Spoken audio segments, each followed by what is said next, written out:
Com a graça de Deus e em nome de Jesus, estamos iniciando mais uma transmissão aqui no canal O Caminho Estreito. Tema da pregação de hoje: como e quando devemos celebrar a ceia do Senhor? Ainda está vigente a Páscoa judaica? Êxodo, capítulo 12, trata da instituição da Páscoa judaica, lá nos primórdios, Deus passando as diretrizes para Moisés. Então acompanhe comigo, nós vamos lendo verso a verso e explicando. A gente vai fazer uma leitura explicativa, porque fica mais fácil, fica mais leve, é melhor para o entendimento. E com isso nós vamos chegar na ceia. E nós vamos entender se tem sentido ou não tentar celebrar a Páscoa judaica nos dias de hoje, se isso é possível, se o que os judeus, chamados judeus messiânicos, estão fazendo está correto. O judaísmo nazareno, ele tenta comemorar um pouquinho da ceia do Senhor, celebrar um pouquinho da ceia do Senhor em memória a Jesus, só que eles misturam com Páscoa judaica e misturam com as festas dos pães ázimos. Acaba que eles não celebram nada do que foi pedido de forma correta. Eles não celebram a Páscoa judaica antiga da forma correta, que na verdade ela não prevalece mais na nova aliança, e nós já vamos entender o porquê. E também eles não celebram a ceia conforme os requisitos requeridos pelo nosso Mestre Jesus. E Deus não é um Deus de confusão. Deus é um Deus de detalhes, ele tem zelo pela sua adoração. Deus é um Deus que passa exatamente as diretrizes da forma como nós devemos cumprir. Nós, como cristãos, devemos estar muito atentos àquilo que Deus quer de nós, aquilo que Jesus nos pediu, porque Jesus ele veio como representante, como filho unigênito, como portador da palavra do eterno Deus. Então vamos à leitura. Êxodo 12, verso 1. O Senhor disse a Moisés e a Arão no Egito. Eles ainda estavam presos no Egito, o povo hebreu. As 12 tribos, até esse momento, eles ainda eram escravos no Egito. A partir daqui vai ter a libertação. Vai ser a praga maior, que vai recair sobre os egípcios. Este deverá ser o primeiro mês do ano para vocês. E vocês podem me perguntar, mas qual que é esse primeiro mês? O capítulo 13 nos revela. Êxodo 13, versículo 4. Neste dia do mês de Abibe, vocês estão saindo. Então, a partir daquele dia, eles estavam deixando o Egito rumo ao deserto, rumo ao trajeto visando Canaã, visando a terra prometida. Este deverá ser o primeiro mês do ano para vocês, o mês de Abibe. O mês de Abibe, meus irmãos, também é conhecido como mês de Nisan. Por que tem esses dois nomes? É o mesmo mês. Ora é chamado de Abibe e ora é chamado de mês de Nisan. A gente vê aqui no livro do Êxodo que evidentemente os fatos ocorreram antes do exílio babilônico, o nome está sendo o nome correto. É o nome hebreu, digamos assim, mês de Abibe. Após o exílio babilônico, por exemplo, no livro de Neemias, esse mês aparece como mês de Nisan. E a explicação é muito simples. Nisan é o primeiro mês de 30 dias do calendário judaico religioso. 7º mês do calendário civil, que se inicia com a primeira lua nova da época da cevada madura em Israel. O nome Nissan tem origem babilônica. Na Torá, o nome é do mês de Abibe. Eles acabaram herdando este nome um tanto quanto pagão. Jesus ele morreu no dia 14 de Nissan, ou no dia 14 do mês de Abibe. O irmão Flávio está lembrando aqui, tem o mês Tammuz também no calendário hebraico. Eles pegaram essa influência e não saiu mais até hoje. Mês de Nissan, mês de Tammuz, vários nomes de deuses pagãos, tá? Isso no judaísmo ortodoxo, meus irmãos. Não desvie os seus pés nem para a esquerda e nem para a direita, nem para o protestantismo e nem para o chamado judaísmo messiânico, porque ou vocês vão cair em Roma ou vocês vão cair na Babilônia. Por isso fiquem com a Bíblia, fiquem no centro, fiquem no caminho estreito. Prosseguindo. Então nós já desvendamos qual que era o mês da Páscoa judaica. Digam a toda a comunidade de Israel que no 10º dia deste mês, todo homem deverá separar um cordeiro ou um cabrito para sua família, um para cada casa. Se uma família for pequena demais para um animal inteiro, deve dividi-lo com seu vizinho mais próximo, conforme o número de pessoas e conforme o que cada um puder comer. Agora, olha que interessante o versículo 5. O animal escolhido será macho de 1 ano, sem defeito, e pode ser cordeiro ou cabrito. O animal ele tinha que ser sem manchas, sem máculas, sem quaisquer defeitos. Um macho de 1 ano. Versículo 6. guardem-no até o 14º dia do mês. Então, o 14º dia do mês de Nissan, ou Abib, que é a mesma coisa. Quando toda a comunidade de Israel irá sacrificá-lo ao pôr do sol. Aqui a gente já começa a entender que essas coisas, elas remetem ao Senhor Jesus. A antiga Páscoa judaica, ela faz muitas remissões, muitas menções àquilo que haveria de vir. Um cordeiro macho sem defeito. Quem que é o Cordeiro de Deus? Vamos aqui em João capítulo 1, versículo 29. No dia seguinte, João Batista viu Jesus aproximando-se e disse: Vejam, é o Cordeiro de Deus que tira o pecado do mundo. Então, o Cordeiro de Deus que fez o sacrifício definitivo é o Senhor Jesus. 1 Pedro, primeira carta do apóstolo Pedro, versos 18 e 19. Pois vocês sabem que não foi por meio de coisas perecíveis, como a prata ou o ouro, que vocês foram redimidos da sua maneira vazia de viver, que lhes foi transmitida por seus antepassados, mas pelo precioso sangue de Cristo, como de um cordeiro sem mancha e sem defeito. Então o apóstolo Pedro, ele também faz essa referência ao versículo 5 de Êxodo 12, que o animal escolhido será um macho de 1 ano, sem defeito, e pode ser um cordeiro ou um cabrito. E por que no verso 6 está dito para que ele fosse guardado até o 14º dia do mês? Quando toda a comunidade de Israel iria sacrificá-lo ao pôr do sol. Justamente para que fosse avaliado que realmente aquele animal que estava guardado há mais ou menos 4 dias era um animal sem qualquer defeito, sem qualquer mácula, era um animal plenamente apto para o sacrifício. Não existia qualquer mácula. E da mesma forma, o Senhor Jesus, ele teve um ministério durante um determinado período, no qual todos puderam verificar que ele não cometeu qualquer falha, ele não cometeu qualquer pecado. Você não pode imputar nenhuma mácula ao ministério do Senhor Jesus. Foi um ministério absolutamente perfeito. Esse animal ele foi separado, olha, no 10º dia do mês. Ele ficou guardado até o 14º dia. E todos podiam constatar que era um animal perfeito, que o animal ele acaba ficando guardado por 3 dias e meio. E o ministério do Senhor Jesus foi 3 anos e meio. Então aqui a gente já tem uma outra referência ao Mestre Jesus, ao Senhor Jesus. Ele ficaria guardado 3 dias e meio até o pôr do sol do 14º dia. Versículo 7. Passem então um pouco de sangue nas laterais e nas vigas superiores das portas das casas, nas quais vocês comerão o animal. Vou fazer um breve desenho aqui. Nós temos a porta da casa e ele fala para passar o sangue. Então aqui está a porta, né?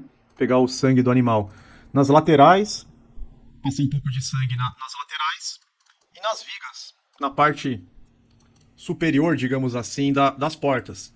Então era isso que deveria ser feito. O sangue do cordeiro daria para eles o livramento, da mesma forma como o sangue do cordeiro nos lavou, nos redimiu de nossos pecados, nos trouxe livramento, nos trouxe redenção. E isso também aconteceu.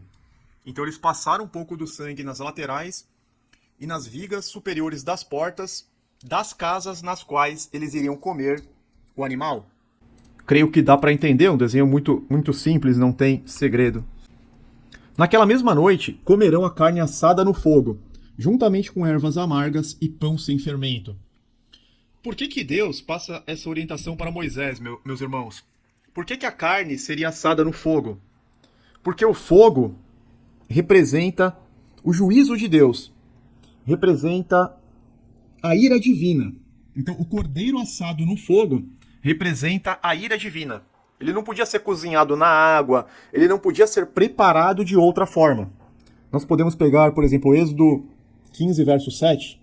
Em teu triunfo grandioso derrubastes os teus adversários, enviaste o teu furor flamejante que os consumiu como palha.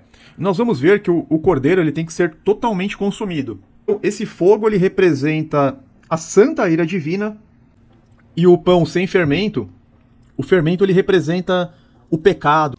Jesus fala muito sobre o fermento dos fariseus, ele representa falsas doutrinas, pecado, é algo negativo. E aqui no verso 9 tem a confirmação, olha. Não comam a carne crua, nem cozida em água. Não podia ser preparada de outra forma, mas assada no fogo, cabeça, pernas e vísceras. Então o fogo representando o juízo de Deus, a justa ira de Deus. Podemos até pegar outras passagens, por exemplo, Deuteronômio 32, 22, deixa eu pegar aqui para vocês, que fala o seguinte: pois um fogo foi aceso pela minha ira. Vocês estão vendo? O fogo representa a ira de Deus, segundo a própria Bíblia. Pois um fogo foi aceso pela minha ira, fogo que queimará até as profundezas do Sheol.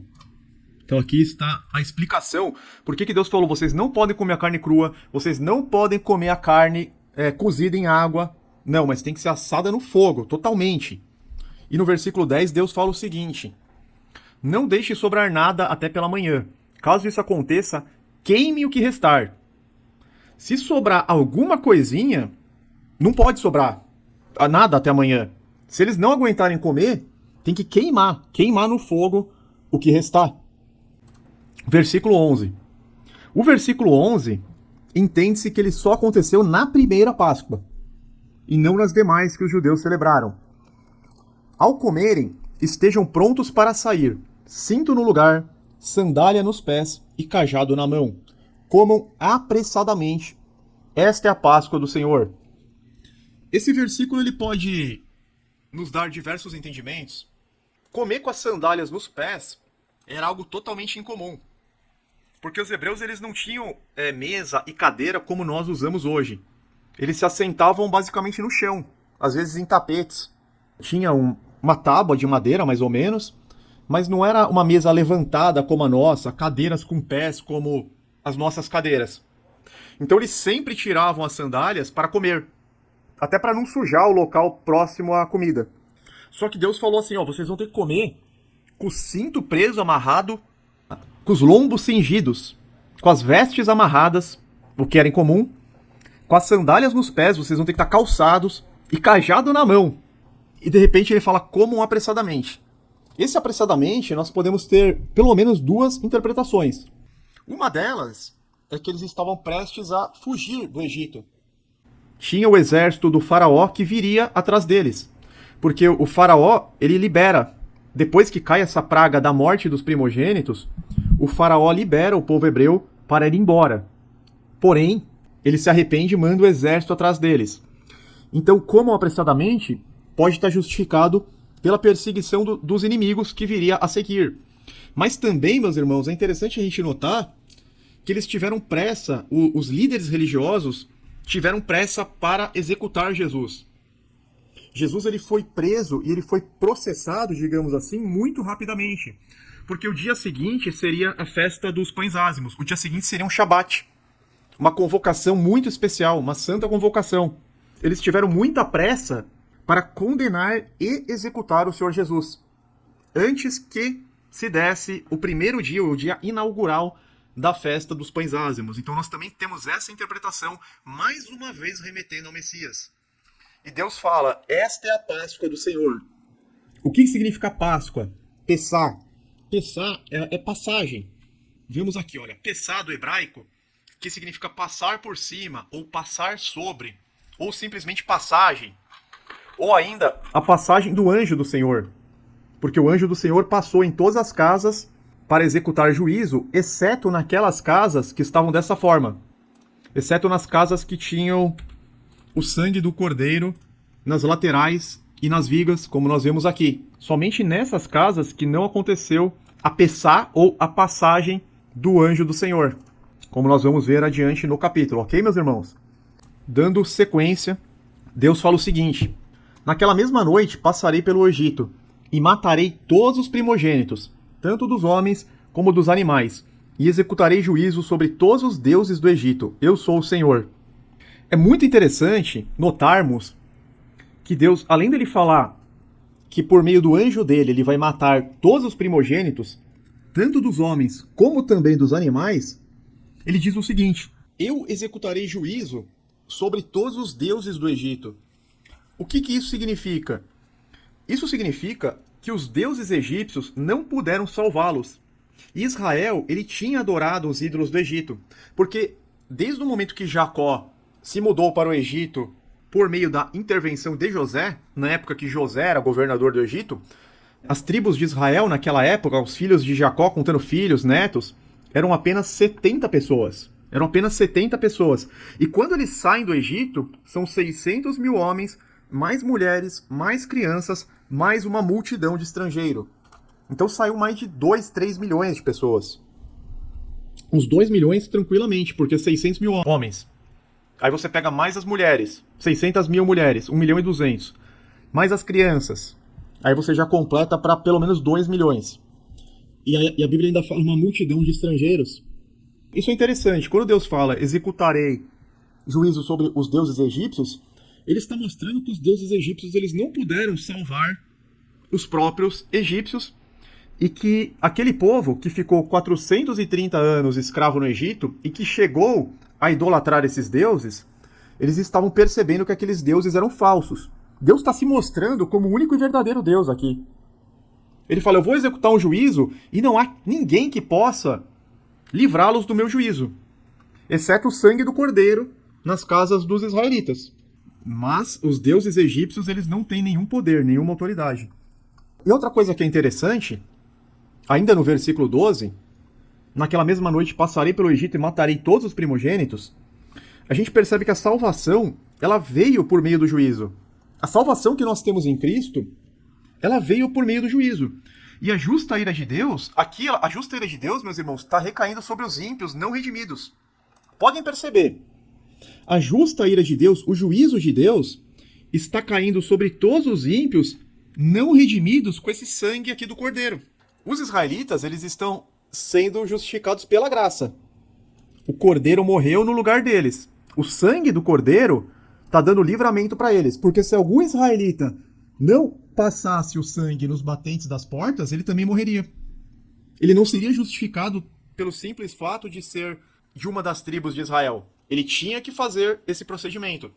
Ele tinha que estar debaixo da graça, digamos assim, debaixo do sangue do cordeiro. E cordeiro aqui era o animal, sem manchas, sem máculas.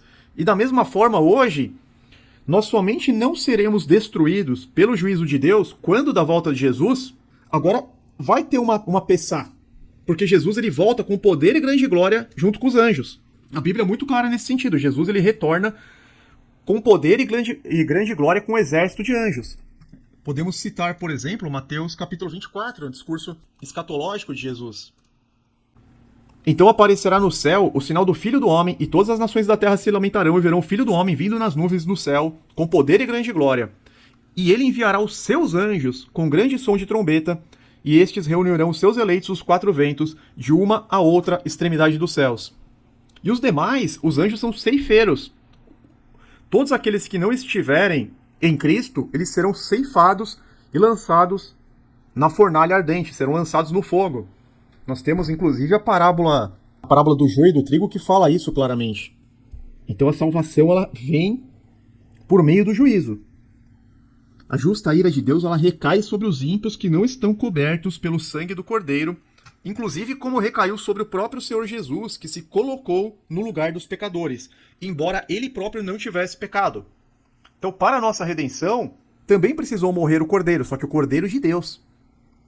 E aqui a gente volta novamente, né? João Batista fala, veja, é o Cordeiro de Deus que tira o pecado do mundo. Então a justa ira de Deus, que deveria cair sobre nós, crentes, caiu sobre Jesus, porque ele se colocou no lugar dos pecadores como nós, no lugar dos pecadores arrependidos. E ele morreu em nosso lugar, sem pecados. Morreu em razão dos nossos pecados. Verso 13. O sangue será um sinal para identificar as casas em que vocês estiverem. Quando eu vir o sangue, passarei adiante. Olha que interessante. E agora, quando Jesus voltar com o exército de anjos, aqueles que estiverem remidos com o sangue de Jesus, eles não vão morrer, eles serão transformados num corpo incorruptível.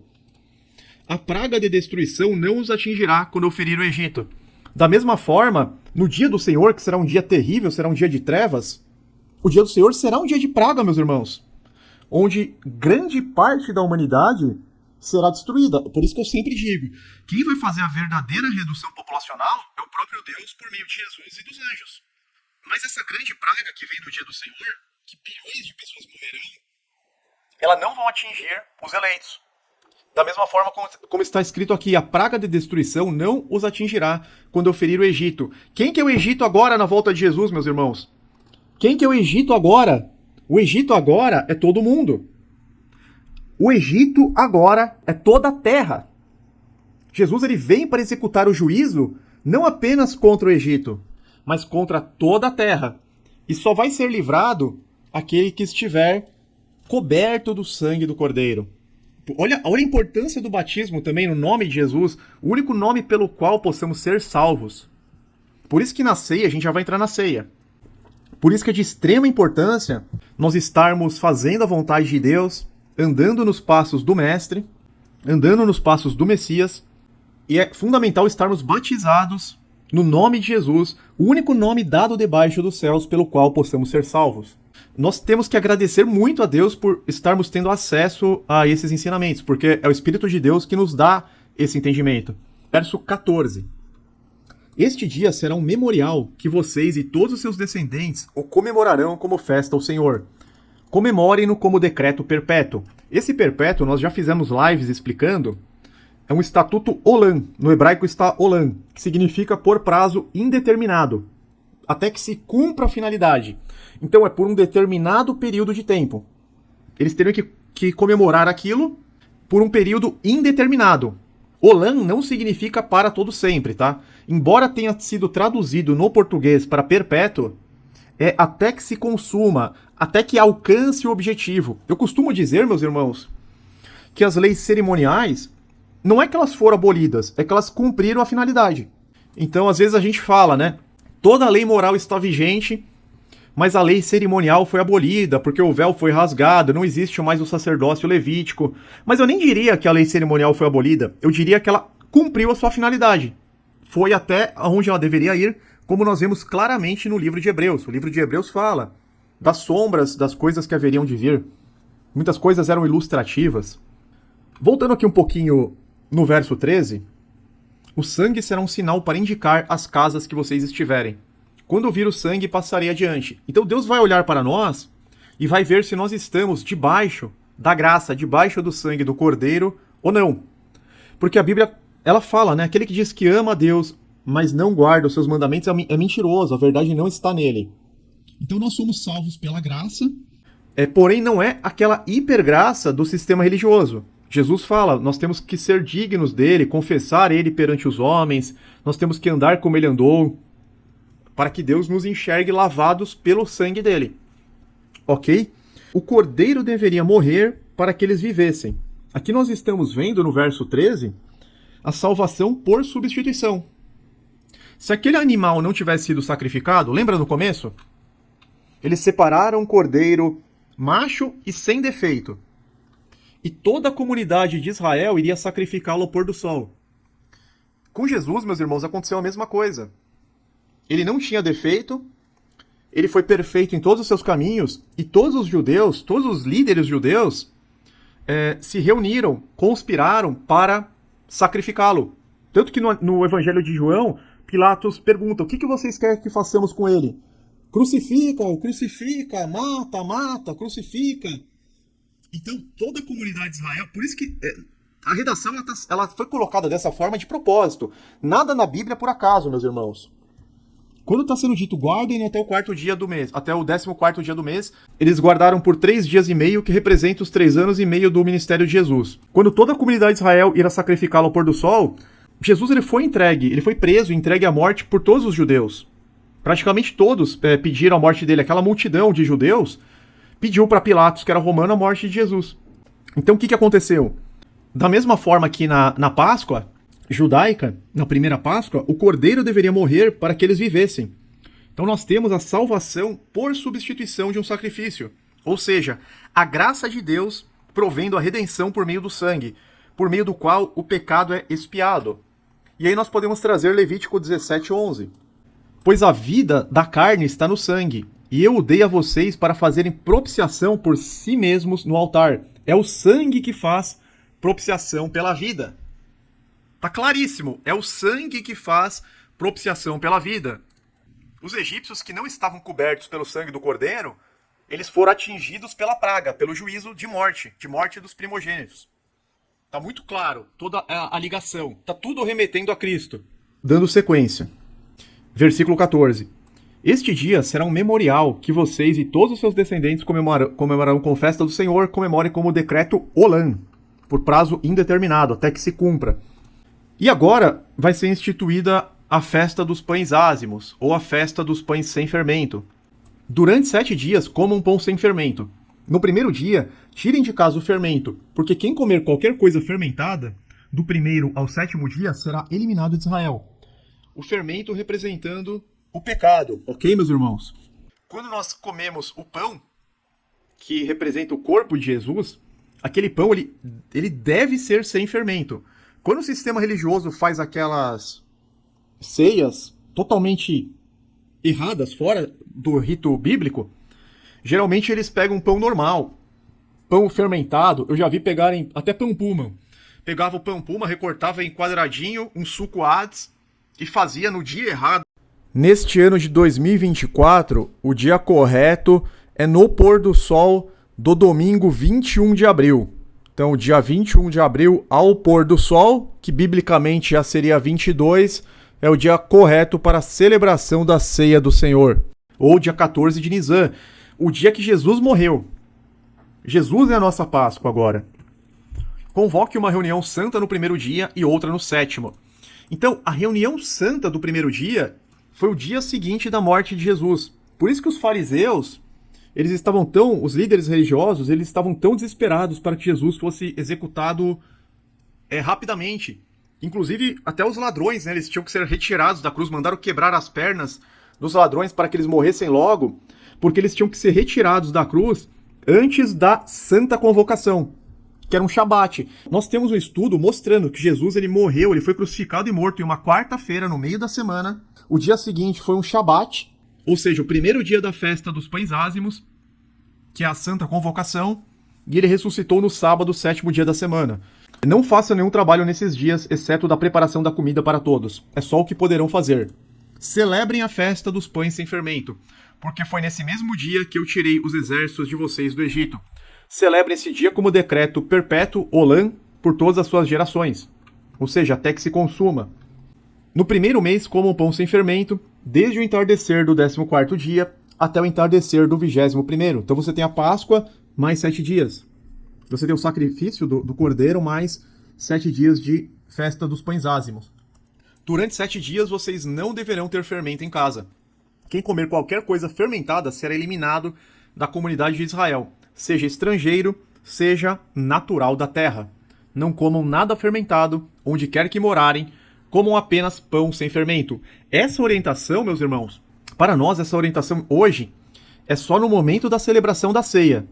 Os irmãos que já forem batizados em nome de Jesus, que vão celebrar a ceia, no momento da ceia deverão comer o pão sem fermento e tomar o vinho, o sangue da uva, o vinho puro, ou um vinho kasher. Depois da ceia, quando terminar a ceia, depois do encerramento, aí tudo bem, vocês podem comer um bolo, comer alguma coisa. Vocês não precisam eliminar o fermento da casa de vocês, porque agora o pão representa o corpo de Cristo. Então o corpo de Cristo não tem fermento. Mas no momento que tem o encerramento da ceia, aí você já pode voltar a comer normal, ok? Então essa é uma dúvida que muitas pessoas têm. Versículo 21. Então Moisés convocou todas as autoridades de Israel e lhes disse: escolham um cordeiro ou um cabrito para cada família. Sacrifiquem-no para celebrar a Páscoa. Moisés realizou a Páscoa pela fé na simples promessa da salvação de Deus. Isso até é citado em Hebreus 11, 28. Tenho separado aqui, olha que interessante. Hebreus 11, lá no hall da fé, dos heróis da fé. Pela fé, celebrou a Páscoa e fez a aspersão do sangue, para que o destruidor não tocasse nos filhos mais velhos dos israelitas. Então está falando da fé de Moisés aqui, que celebrou a Páscoa fazendo a aspersão do sangue do cordeiro. Versículo 22, molhem um feixe de isopo no sangue quando estiver na bacia e passem o sangue na viga superior e nas laterais das portas. Nenhum de vocês poderá sair de casa até o amanhecer. Então nós já mostramos aquele desenhinho, né? Eles tinham que pegar um feixe de isopo, que é essa planta aqui que eu estou mostrando para vocês. Deixa eu abrir a imagem. Uma planta que é muito comum no Oriente Médio. Se eu não me engano, eles conseguem até fazer aquele tempero chamado zátar com isopo. E o isopo, ele é um símbolo de purificação espiritual. Quem não lembra do Salmos de Davi, Salmo 51?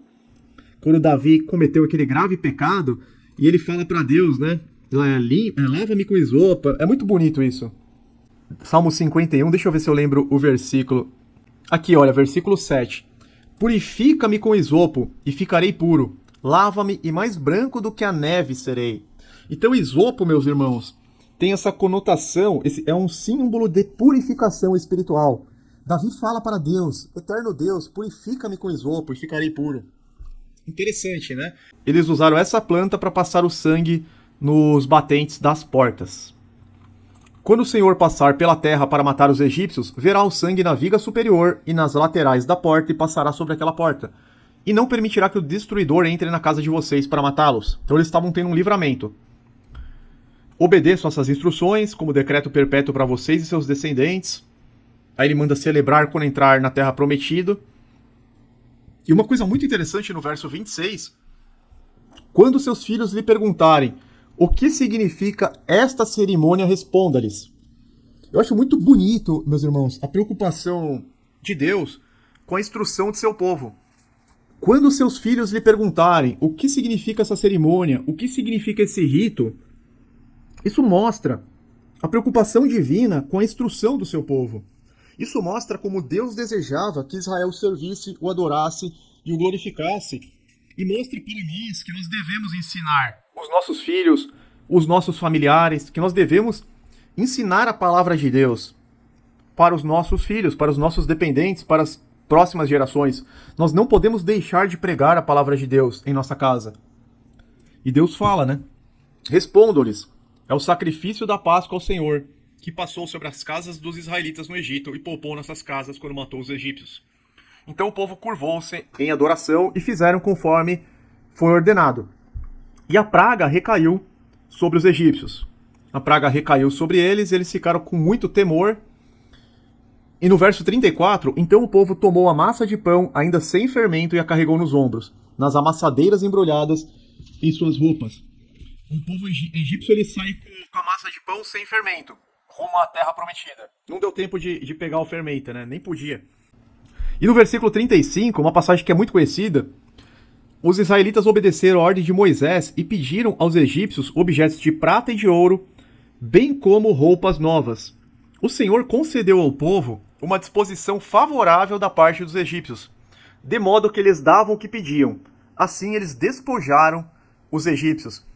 Moisés falou para aquele povo, que até então era escravo, peçam aos egípcios, bate na porta deles e pede para eles objetos de prata e de ouro, bem como roupas finas. E Deus colocou no coração dos egípcios uma disposição favorável aos israelitas. De modo que os egípcios começaram a dar para eles, a doar para eles essas coisas valiosas. E meditando nisso, a gente percebe que a redenção, ela deixa ricos os antigos escravos. E nós seremos ricos. Nós seremos reis e sacerdotes com Cristo. Apocalipse capítulo 20. Felizes e santos os que participam da primeira ressurreição. A segunda morte não tem poder sobre eles. Serão sacerdotes de Deus e de Cristo e reinarão com ele durante 1000 anos. Então serão sacerdotes, serão governantes de Deus e de Cristo. E aqui os israelitas foram de Ramassés até Sucote, havia cerca de 600 mil homens a pé, além de mulheres e crianças. Grande multidão de estrangeiros de todo tipo seguiu com eles. Milhões de pessoas. Com a massa que haviam trazido do Egito, fizeram pães sem fermento. A massa não tinha fermentado, pois eles foram expulsos do Egito e não tiveram tempo de preparar comida. O faraó falou, vão embora daqui, sumam daqui, vão adorar seu Deus. O faraó falou, chega, né? Eles ficaram com medo que todos eles fossem morrer. A partir do verso 43 agora, disse o Senhor a Moisés e Arão, estas são as leis da Páscoa, nenhum estrangeiro poderá comê-la. E a gente vê judeus messiânicos, né? Tentando celebrar a antiga Páscoa judaica. Então fica mais estranho ainda.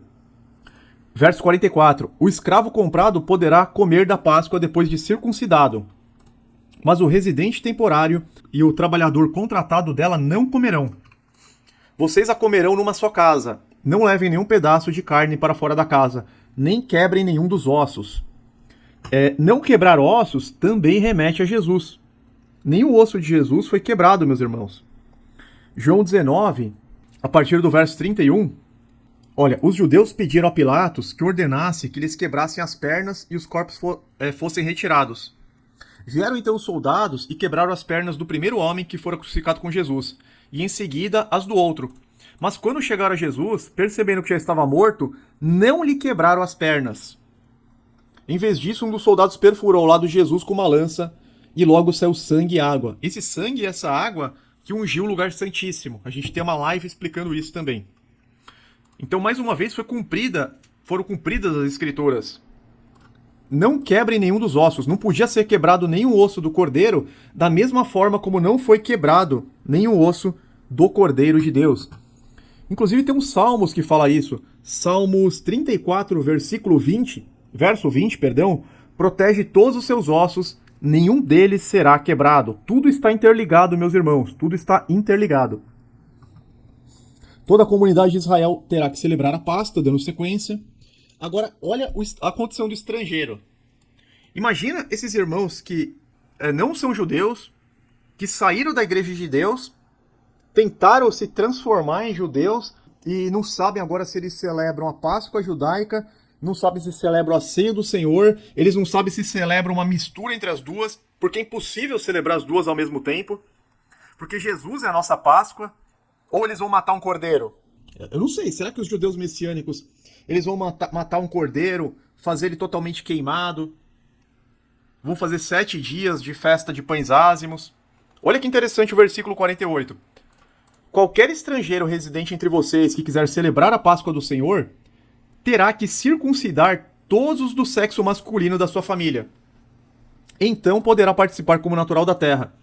Agora eu pergunto para os judeus messiânicos, será que ele está circuncidado? E será que todos os do sexo masculino da sua família estão circuncidados? Ou será que ele está profanando a celebração? Eu já discuti com algumas pessoas que deixaram a igreja de Deus e falaram, não, eu vou comemorar a Pessá, eu já tirei todo o fermento da minha casa. Eu falo, peraí, você está circuncidado? Ah, não precisa mais. Não, mas está escrito aqui, olha. Qualquer estrangeiro que quiser celebrar a Páscoa do Senhor terá que circuncidar todos os do sexo masculino da sua família. Nenhum incircunciso poderá participar. Aí eu falo assim, você quer participar como incircunciso? Porque se você está na antiga aliança, você tem que cumprir os preceitos da antiga aliança. Você não pode misturar a antiga com a nova. Na nova nós temos a ceia do Senhor. E eles não conseguem me responder. Então veja bem, olha o tamanho da encrenca que está entrando o pessoal do judaísmo nazareno, do judaísmo messiânico. Eles estão tentando comemorar uma Páscoa judaica sem sacrifício do cordeiro, sendo que Jesus ele já fez o sacrifício definitivo. Daniel deixa muito claro. Daniel 9:27. Ele firmará aliança com muitos por uma semana, e na metade da semana fará cessar o sacrifício e a oblação. Jesus morreu na metade da última semana das 70 semanas de anos de Daniel 9. E ele morreu literalmente na metade da semana, porque ele morreu numa quarta-feira. Ele morreu na metade da semana profética e na metade da semana literal também. E tá dito, e na metade da semana fará cessar o sacrifício e a oblação. Então, meus irmãos, eu já vou responder aqui para vocês. É impossível comemorar nos dias de hoje a Páscoa judaica. É impossível, esquece. Porque você não pode fazer sacrifício de animais, já que Jesus ele fez o sacrifício final e definitivo. Hebreus 9, no finalzinho, olha. Da mesma forma como o homem está destinado a morrer uma só vez e depois disso enfrentar o juízo, assim também Cristo foi oferecido em sacrifício uma única vez. Cristo foi oferecido em sacrifício uma única vez para tirar os pecados de muitos. E aparecerá a segunda vez, não para tirar o pecado, mas para trazer salvação aos que o aguardam. Se você comemora a Páscoa judaica, você necessariamente tem que fazer um sacrifício que cessou. E você necessariamente tem que anular o sacrifício de Cristo, que foi um único sacrifício e foi um sacrifício definitivo. Veja o tamanho do problema aqui. Em Hebreus 9 ele fala claramente sobre a nova aliança. Este é o sangue da aliança que Deus ordenou a vocês, obedeçam. Portanto, era necessário que as cópias das coisas que estão nos céus fossem purificadas com esses sacrifícios, mas as próprias coisas celestiais com sacrifícios superiores, pois Cristo não entrou em santuário feito por homens, uma simples representação do verdadeiro. Ele entrou no próprio céu para agora se apresentar diante de Deus em nosso favor. Não, porém, para se oferecer repetidas vezes à semelhança do sumo sacerdote que entra no Santo dos Santos todos os anos com sangue alheio. Então Jesus ele não veio para se oferecer repetidas vezes, como fazia o sumo sacerdote levítico, que todo ano tinha que fazer lá o Yom Kippur. Se assim fosse, Cristo precisaria sofrer muitas vezes desde o começo do mundo. Mas agora ele apareceu uma vez por todas, no fim dos tempos, para aniquilar o pecado mediante o sacrifício de si mesmo. Então ele se ofereceu uma única vez, conforme Hebreus 9, e ele fez cessar os sacrifícios e as oblações, conforme Daniel 9, 27.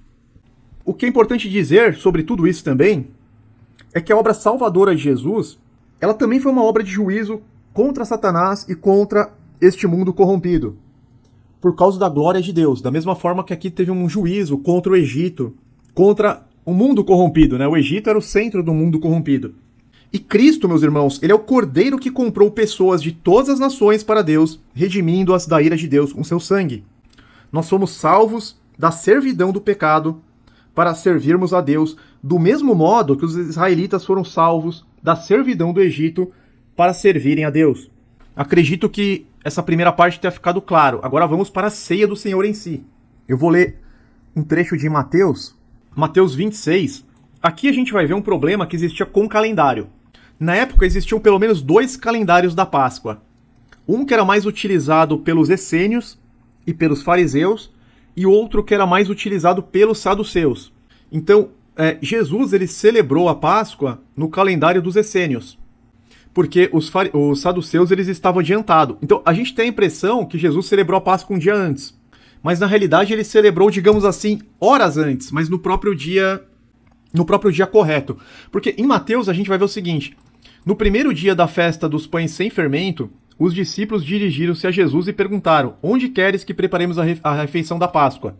Para os saduceus já estava ocorrendo o primeiro dia, né, da festa dos pães sem fermento, mas para os essênios não, onde ele celebrou ainda não. Os saduceus eles não estavam mais seguindo o calendário que o dia começa no pôr do sol.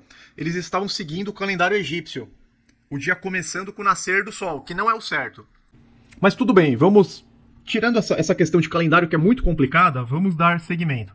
Ele respondeu dizendo que entrassem na cidade e procurassem um certo homem e lhe dissesse: o mestre diz, o meu tempo está próximo, vou celebrar a Páscoa com os meus discípulos em sua casa.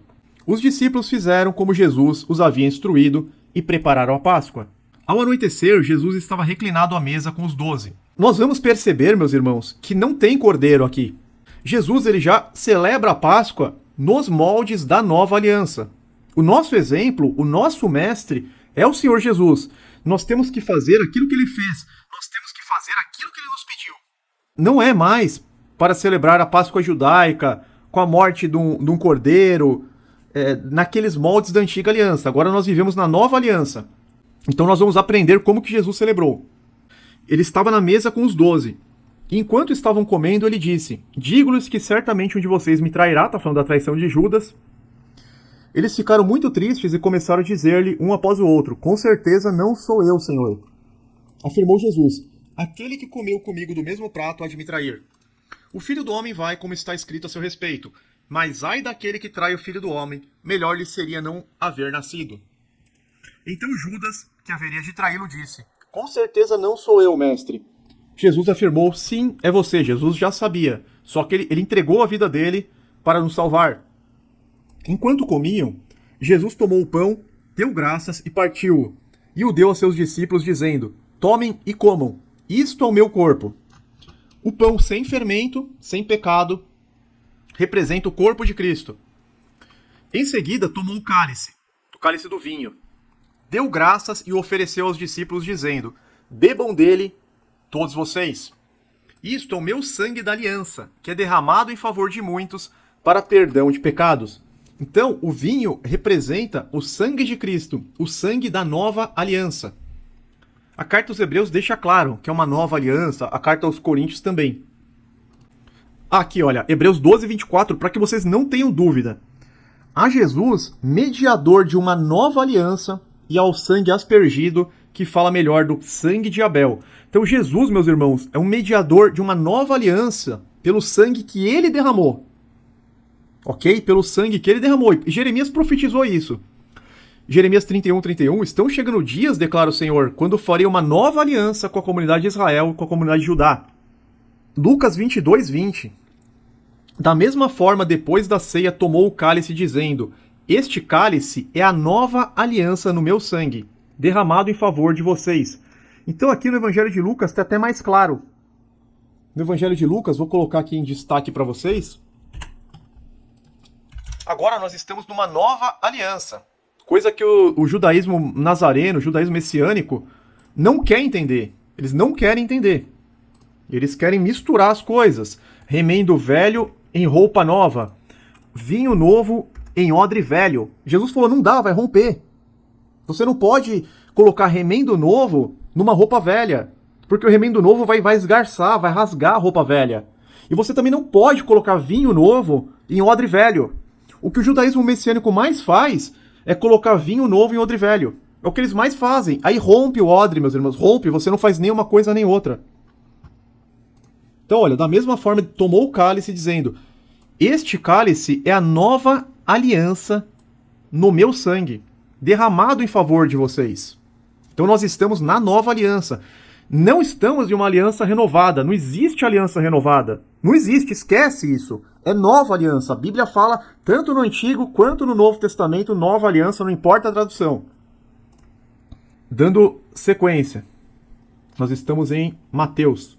Eu lhes digo que de agora em diante não beberei deste fruto da videira, até aquele dia em que beberei o vinho novo com vocês no reino de meu Pai. Esse dia está chegando, meus irmãos, é quando ele voltar.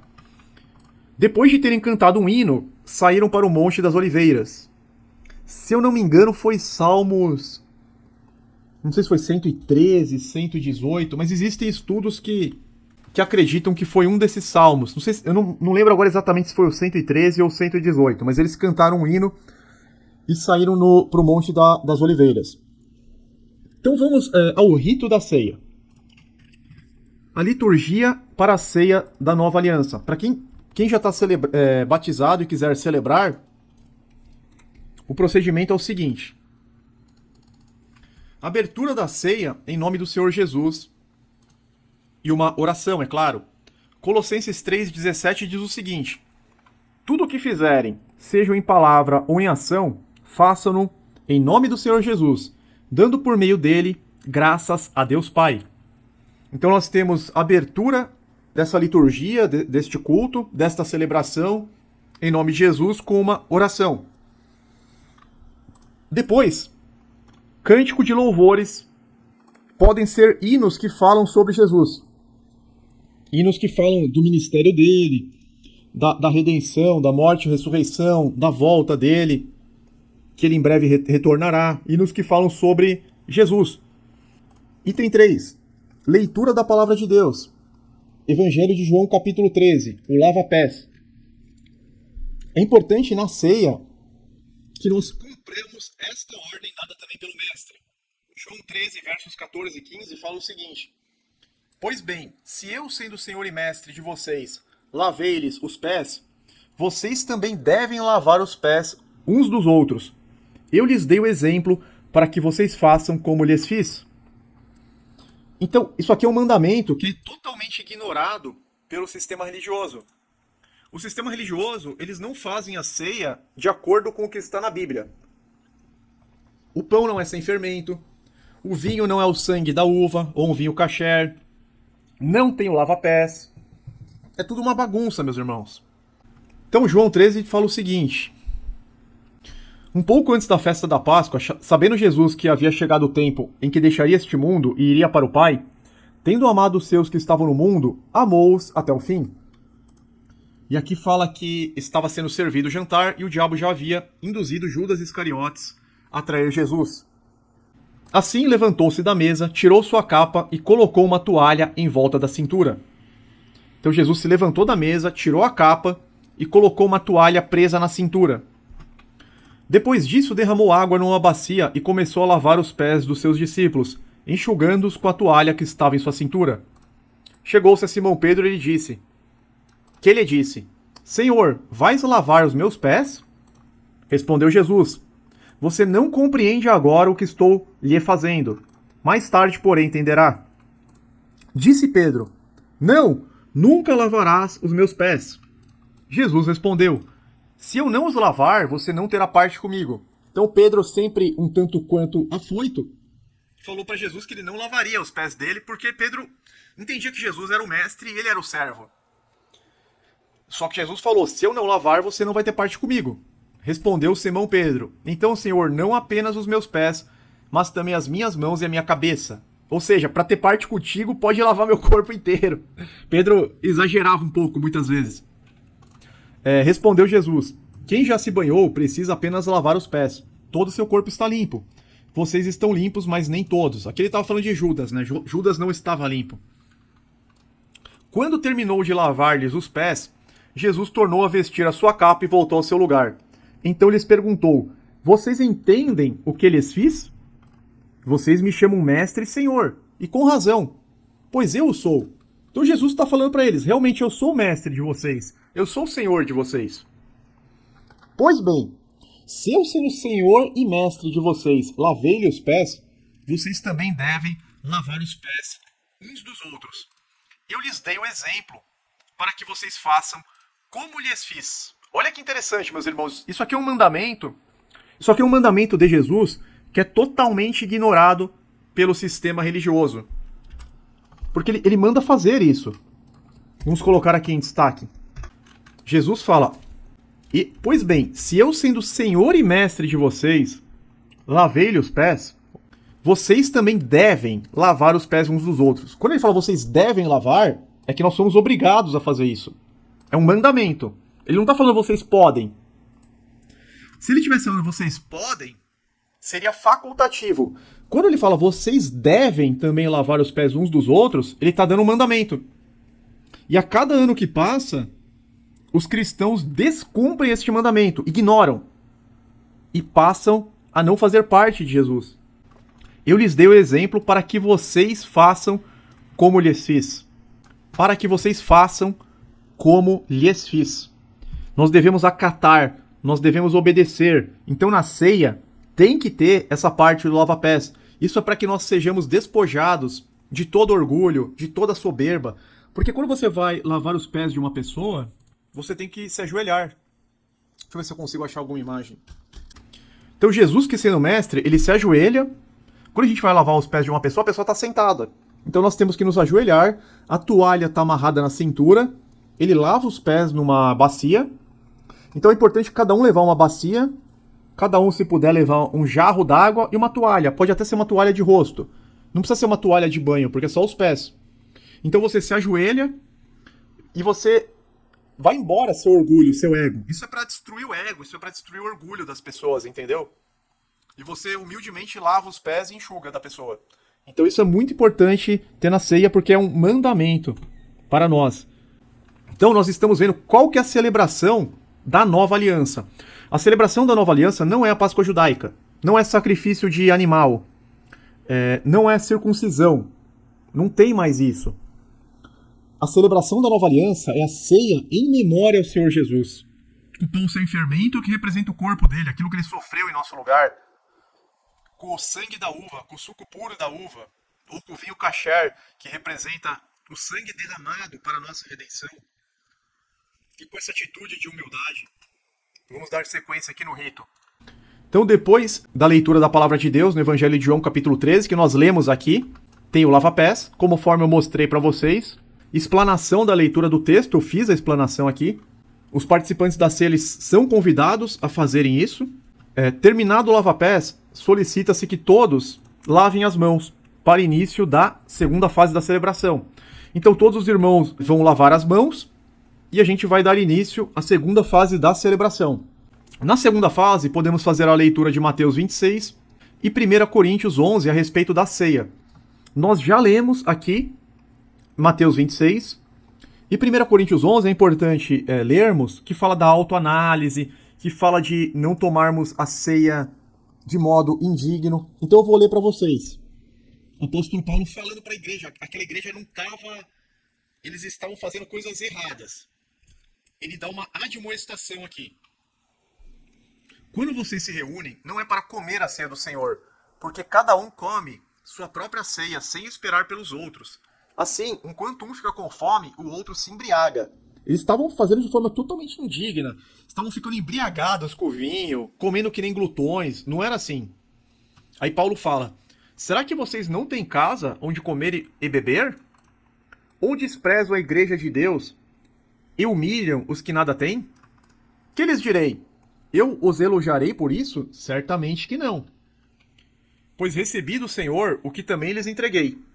Que o Senhor Jesus, na noite em que foi traído, tomou o pão. A ceia, meus irmãos, é pão e vinho. Ponto, acabou.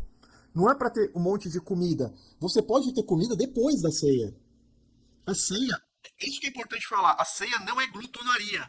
A ceia não é bebedice. É um rito. Depois da ceia, depois que ela foi encerrada, vocês podem se reunir para comer. Ou não, ou pode cada um ir embora para sua casa. Mas Paulo, ele ensina certinho, olha. Pois recebi do Senhor o que também lhes entreguei. Que o Senhor Jesus, na noite que foi traído, tomou o pão e, tendo dado graças, partiu-o e disse: isto é o meu corpo, que é dado em favor de vocês. Façam isto em memória de mim. Então, mais uma vez, a gente vê que não tem como querer celebrar a Páscoa judaica. Porque no dia 14 de Abib, ou no dia 14 de Nisan, nós temos que fazer exatamente o que Jesus nos pediu. Façam isso em memória de mim. Da mesma forma, depois da ceia, ele tomou o cálice e disse: este cálice é a nova aliança no meu sangue. Mais uma vez nós vemos a palavra nova aliança no meu sangue. A frase: façam isto sempre que o beberem em memória de mim. Então nós vamos comer o pão sem fermento em memória de Jesus. Aquele pão representa o corpo, todo o sofrimento que ele teve em virtude, em decorrência dos nossos pecados. E o vinho, ele fala: este cálice é a nova aliança no meu sangue. Faça isso sempre que o beberem. A gente vai beber o vinho para participar do sangue que ele derramou por nós. Porque sempre que comerem deste pão e beberem deste cálice, vocês anunciam a morte do Senhor até que ele venha. Portanto, todo aquele que comer o pão ou beber o cálice do Senhor indignamente será culpado de pecar contra o corpo e o sangue do Senhor. Olha o risco da pessoa tomar a ceia, ela estando em pecado grave, pessoas que estão em fornicação, pessoas que estão em adultério, pessoas que estão cometendo pecados. É claro, todos nós temos pecados, mas eu estou falando desses pecados mais evidentes, mais, digamos assim, graves, né? Todo aquele que comer o pão ou beber o cálice do Senhor indignamente será culpado de pecar contra o corpo e o sangue do Senhor. Examine-se o homem a si mesmo, e então coma do pão e beba do cálice. Agora não adianta nada, meus irmãos, que nem algumas pessoas pensam. Algumas pessoas pensam assim: ah, eu não vou tomar ceia dessa vez, porque eu pulei a cerca, porque eu aprontei, porque eu fiz isso, eu fiz aquilo. Na próxima vez eu tomo. Mas não é bem assim, meus irmãos. A gente tem que andar em santidade. Claro, se a gente cometer algum pecado, o pecado na nossa vida, ele tem que ser algo mais esporádico, mais acidental, seguido de um arrependimento, de pedido de perdão, de jejum, de oração. Então nós temos que ter essa consciência, tá? Não é uma coisa assim: ah, nessa semana eu aprontei, na próxima vez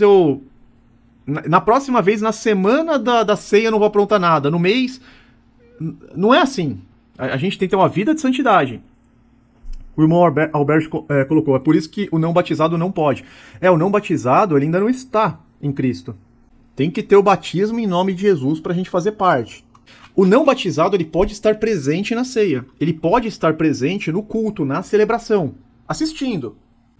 Só que assim, ele não vai comer o pão e nem tomar o vinho, dando seguimento.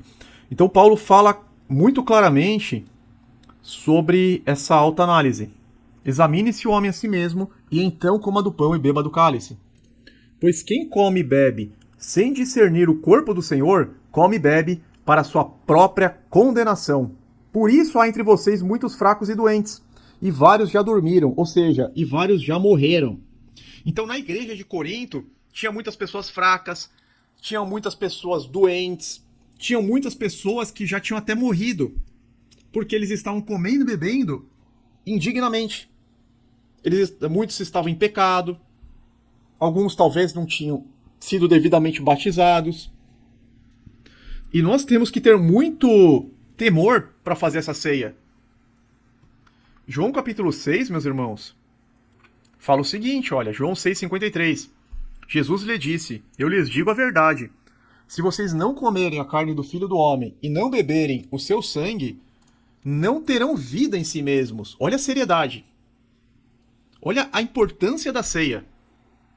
Se vocês não comerem a carne do Filho do Homem e não beberem o seu sangue, não terão vida em si mesmos. Todo que come a minha carne e bebe o meu sangue tem a vida eterna, e eu o ressuscitarei no último dia. Pois a minha carne é verdadeira comida e o meu sangue é verdadeira bebida. Todo que come a minha carne e bebe o meu sangue permanece em mim e eu nele. Ou seja, nós temos que celebrar a ceia no dia correto, no dia 14 de Nisan. Geralmente cai final de março, começo de abril, tá? A gente tem que fazer a conversão, a gente tem que pegar o calendário hebreu, o calendário judaico, e converter para o nosso, que é o gregoriano. Cada ano cai num dia. Nós temos que participar da ceia. Às vezes os irmãos falam, não sei se eu vou conseguir ir, eu não sei se eu vou poder participar, eu vou tentar ir na ceia. Não é eu vou tentar ir na ceia. Não é opcional, eu vou tentar ir na ceia. Talvez eu consiga, talvez eu não consiga. Não é assim que funciona. Por exemplo, a gente vai organizar aqui em São Paulo. Tem um irmão que ele já conversou com o chefe dele há um mês atrás. Há um mês atrás ele já estava falando com o chefe dele que nesse dia ele tinha que sair mais cedo.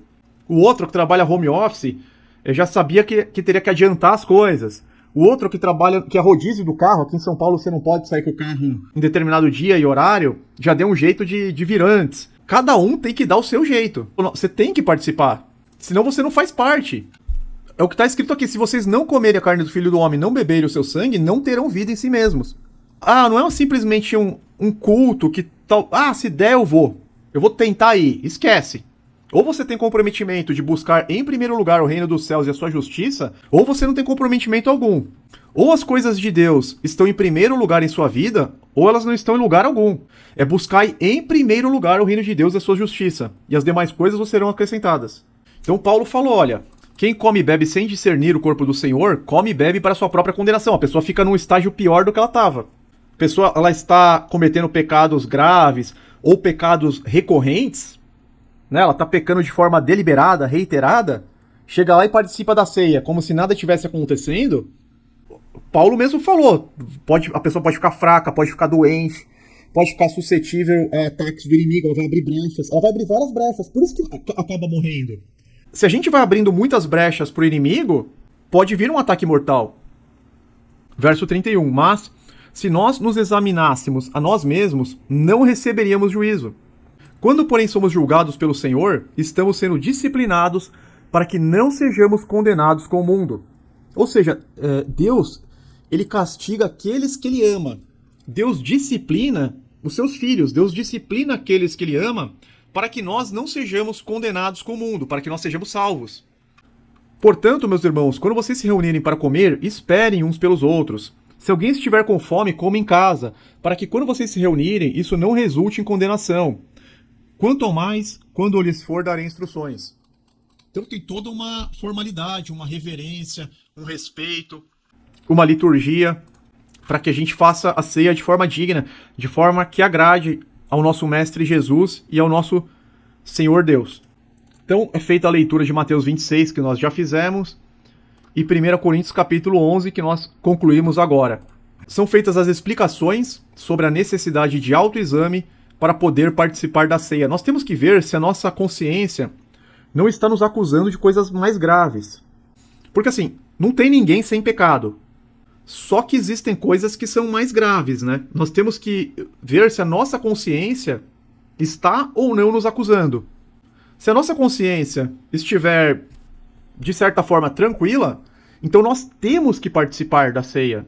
É importante, nós temos que participar da ceia do Senhor. A gente tem que fazer de tudo para participar da ceia. Ok? Versículo 9. Então, como continuando a liturgia. Pega-se a porção do pão ázimo e faz a benção orando. Então a gente faz a benção. Quem tiver o presbítero ou o diácono ou a pessoa que estiver conduzindo o culto, o irmão que estiver conduzindo a liturgia, ele pega a porção já separada do pão ázimo, de acordo com o número de pessoas, e faz a benção orando e dando graças a Deus. reparte o pão ázimo no número de pessoas que participarão. Distribui cada pedaço e pede para que todos esperem para comerem juntos. Então todos têm que esperar para comer junto. Não é para um comendo na frente do outro, porque todos participam igualmente do corpo de Cristo. Depois, é feita a leitura de 1 Coríntios 11, 24, onde Jesus diz: Isto é o meu corpo que é dado em favor de vocês. Façam isso em memória de mim. E todos devem juntamente comer. Então nós lemos aqui. 1 Coríntios 11, 24, olha. E tendo dado graças, partiu o pão e disse: Isto é meu corpo que é dado em favor de vocês. Façam isto em memória de mim. Depois faz a bênção do vinho e reparte em pequenos cálices, correspondente ao número dos irmãos que irão participar. Então, se tem 10 irmãos, você já deixa separado 10 cálices. Se tem 15 irmãos, você já deixa separado 15 cálices. Se tiver 2 ou 3, deixa 2 ou 3. Não importa, entendeu? Distribui-se os cálices a todos, sendo que um deve esperar pelo outro. Aquele que recebeu o primeiro cálice não vai chegar tomando vinho, experimentando ou virando. Não. Espera todo mundo receber. Ok? Pra gente não cair no erro da igreja de Corinto.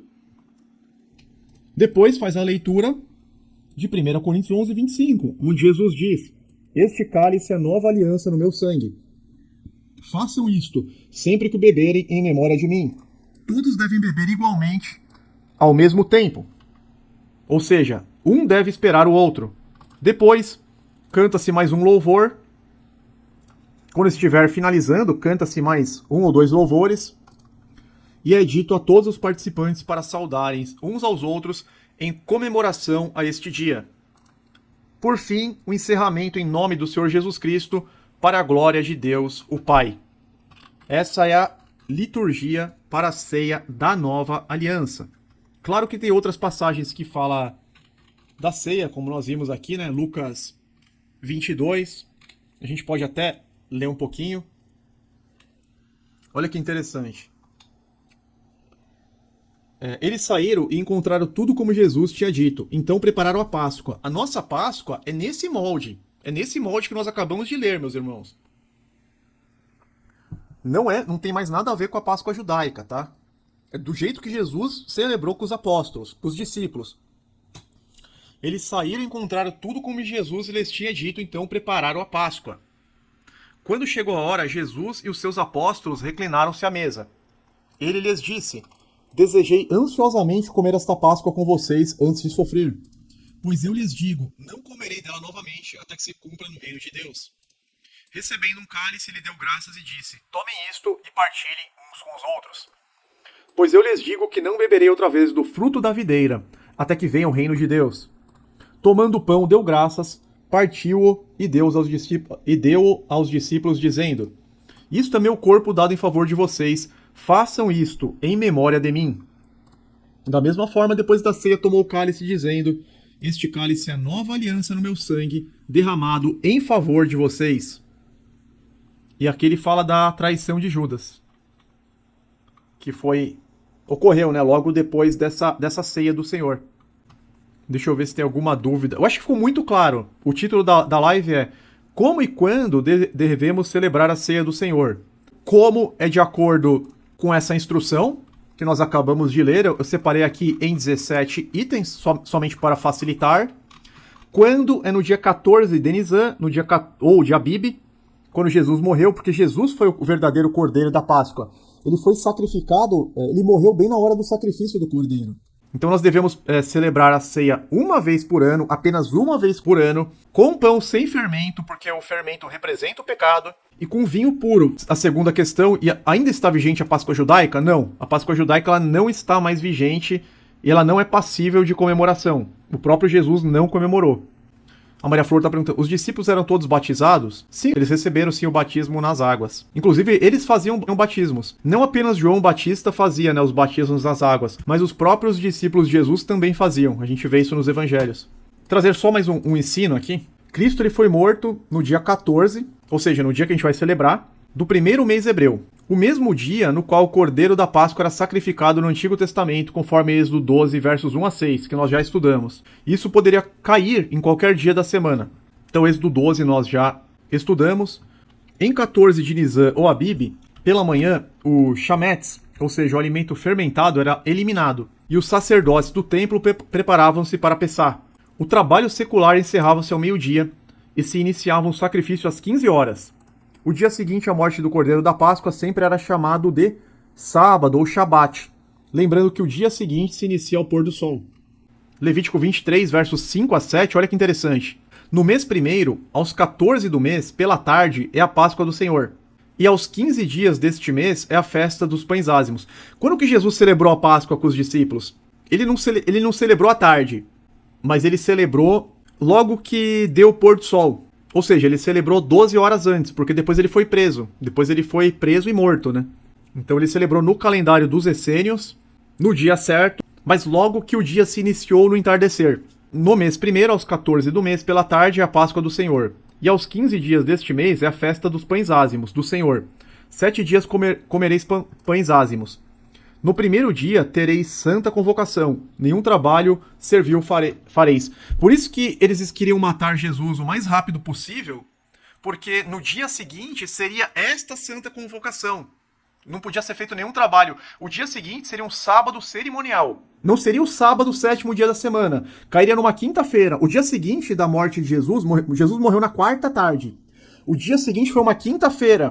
Porém, foi o primeiro dia da festa dos pães ázimos. Por isso foi um sábado cerimonial. Aqui o 15º dia chama-se sábado. E era uma santa convocação. Por isso o Evangelho chama o dia seguinte da crucificação de Cristo de sábado, em Lucas 23, 54. Corresponde exatamente ao dia seguinte do sacrifício da Páscoa, de acordo com Êxodo 12 e Levítico 23, não se tratando do sábado, sétimo dia. O dia da crucificação foi chamado de a preparação para o sábado da Páscoa, que imediatamente lhe seguia, e não caiu em uma sexta-feira. Neste ano, particularmente, o dia da preparação foi uma quarta-feira. Interessante aqui, olha, como poderia Cristo ter sido crucificado na quarta-feira, quando a Bíblia relata que ele foi crucificado no dia da preparação, véspera do Shabat? Marcos 15:42, na Almeida Corrigida Fiel. Era o dia da preparação, isto é, véspera do sábado, ao cair da tarde. Só que não era véspera do sábado, sétimo dia da semana. Era véspera do sábado, primeiro dia da festa dos pães ázimos. Véspera da Santa Convocação. Shabat cerimonial, porque você tem o Shabat sétimo dia, Shabat lua nova e os Shabats cerimoniais. Na King James, e chegada à tarde, pois era o dia da preparação, isto é, o dia antes do Shabat, quando ele foi crucificado e morto. João, o evangelista, nos dá a resposta. Esse era o dia da preparação, e o dia seguinte seria um sábado especialmente sagrado. Olha que interessante, João 19:31. O dia seguinte da crucificação de Jesus não era um sábado comum, era um sábado especialmente sagrado, como está na NVI. Por não quererem que os corpos permanecessem na cruz durante o sábado, que caiu numa quinta, os judeus pediram a Pilatos que ordenasse que eles quebrassem as pernas e os corpos foram retirados. Só que não quebraram as pernas de Jesus, porque ele já tinha morrido. Ele morreu por volta das 15 horas, exatamente na hora do sacrifício da tarde. Porque às 15 horas era feito o sacrifício da tarde, do cordeiro. E Jesus morreu na hora do sacrifício do cordeiro.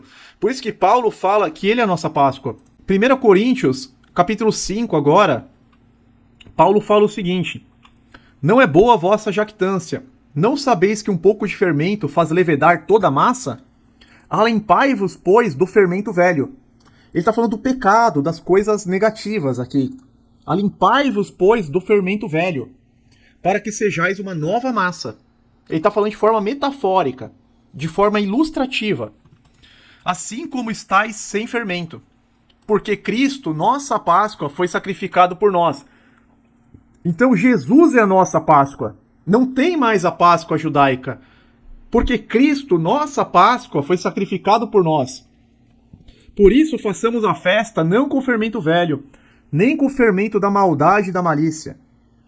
O fermento velho é o antigo modo de viver. Também representa as coisas que já passaram. Representa a maldade, a malícia. Por isso que ele fala, nem com o fermento da maldade e da malícia, mas com os ázimos da sinceridade e da verdade. Então Paulo está falando para eles mudarem a conduta de vida. Este capítulo 5 está falando muito sobre os pecados sexuais. Começa assim, né? Geralmente se ouve que há entre vocês fornicação, e fornicação tal que nem ainda entre os gentios se nomeia. Como é haver quem possua a mulher de seu pai? Estavam acontecendo pecados terríveis lá naquela igreja. Então Paulo fala, limpai-vos, pois, do fermento velho, desse antigo modo pecaminoso de vida, das coisas da velha criatura, para que sejais uma nova massa, assim como estáis sem fermento, porque Cristo, nossa Páscoa, foi sacrificado por nós. Façamos a festa não com o fermento velho, nem com o fermento da maldade e da malícia, mas com os ázimos da sinceridade e da verdade. Está falando de forma metafórica aqui. Voltando em João 19:31, olha que interessante. Na King James está escrito assim, olha. Os judeus, pois, porque era preparação para que os corpos não ficassem na cruz no dia de Shabat, porque foi aquele Shabat um grande dia. Então, o Shabat, que era o dia seguinte à morte de Jesus, o sistema religioso fala, não, Jesus morreu na sexta, o dia seguinte foi sábado, ele ressuscitou no domingo. Tá errado. Jesus não morreu na sexta, o dia seguinte não foi o sábado, o sétimo dia da semana, e ele não ressuscitou no domingo. Ele morreu numa quarta-feira, na metade da semana, conforme fala em Daniel 9, no próprio Evangelho, a gente tem esse estudo. O dia seguinte foi uma quinta-feira, foi um Shabat especialmente sagrado, ou aquele Shabat foi um grande dia, caiu numa quinta-feira, o início, a santa convocação da festa dos pães ázimos, e ele ressuscitou justamente no final do sábado, sétimo dia da semana. E aí pediram a Pilatos que ele quebrasse as pernas e que fossem tirados dali. Então eles tinham que ser tirados dali para no sábado especialmente sagrado não ter aqueles corpos. Não podia ter aqueles corpos, né, no sábado especialmente sagrado. Isso mostra que Cristo foi crucificado um dia antes do chamado grande dia de sábado, ou sábado especialmente sagrado, que não foi o sétimo dia da semana. E João 19,14 deixa isso muito claro. E era a preparação da Páscoa, e quase a hora sexta, disse aos judeus, eis aqui o vosso rei. Então era a preparação da Páscoa, não era a preparação... Porque assim, toda sexta-feira para nós é dia da preparação, porque nós guardamos o sábado. Mas quando Jesus morreu, era a preparação do início da festa dos pães ázimos. Cristo foi crucificado e morto na véspera de um Shabat cerimonial, e não na véspera do sétimo dia da semana. Eu espero que tenha ficado claro essas explicações. Então, meus irmãos, eu quero agradecer a Deus por mais esta oportunidade de pregarmos a palavra dele, de entendermos sobre a importante celebração da ceia do Senhor em memória ao Senhor Jesus. Não a nós, Senhor, nenhuma glória para nós, mas sim ao teu nome, por teu amor e por tua fidelidade. Romanos 11:36, porque dele, por ele, para ele, são todas as coisas. Glória a Deus, glória a Jesus.